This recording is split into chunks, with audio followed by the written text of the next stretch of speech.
Next question, Carter, is addressed to you. With an $8+ billion surplus, why would you vote to increase taxes on business owners if you are a pro-biz representative? Actually, last session we voted to cut the business tax. Before that, when the first business tax changes were adopted, that wasn't a situation we had the big surplus. That was during a special session. I think it was like the 4th or 5th special session we had.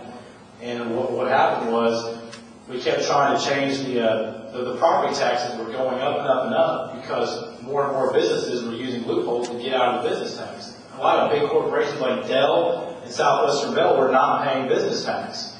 And every company that was restructuring in a loophole under the formulas, it was driving the state share down and driving the local share up. The local share is funded off of property taxes. Okay? What happened was every school district hit the cap. And once they hit the cap, they filed a lawsuit. In the legislature, first they tried to just cut the spending, and that didn't have enough votes. Then they tried to do a sales tax swap, that didn't have enough votes. Then they tried gambling, that didn't have enough votes. And finally, the Supreme Court said, you got to do something by June the 1st, 2006. And that's when they put together a group of business people that went around the state, held hearings, and said, what are we going to do to get out of this lawsuit problem? And they came up with several things: using surplus, using cigarette tax, using motor vehicle tax that was used cars, and closing the loopholes on the business tax. And that was guess what? 90% of the people that voted against changing the business tax were what party? Democrats. You know why? You know why the Democrats voted against closing the loopholes of the business tax?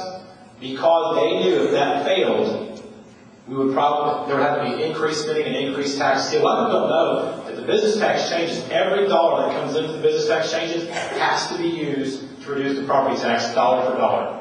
See, it goes into a separate fund. It's not going to the regular appropriations bill. It goes into a separate fund and is used to buy down the school property tax. The vote we had on the floor that day was not to repeal the business tax. I'm done. Next question. Well, no, I'm sorry. I was just going to say that, I heard you say that they had businessmen go around and, decide to make this happen. I just wondered, I'd like to know what business that was that decided to put a margin tax that taxed them on their gross and operating that obviously damages all of our small businesses here. I wouldn't have voted for it. I think that you as small business people wouldn't have wanted to vote for it. I was told, I heard Corbin say during his campaign, and I heard him say it in settings when I was the chairman of the chamber, that they had a special session, 30 days. They were concerned that the Texas Supreme Court was going to close the schools. I talked to a lot of folks about the fact that their school taxes haven't gone down. I really don't think that the Texas Supreme Court was going to close our schools if we didn't put this burden on small businesses across the state. And I really believe that, Corbin himself has said that it may be bad law. They might go back and try to revise it. I know that if I get a chance to go to Austin, I'm going to go up there and I'm going to try to repeal it. I don't think it's good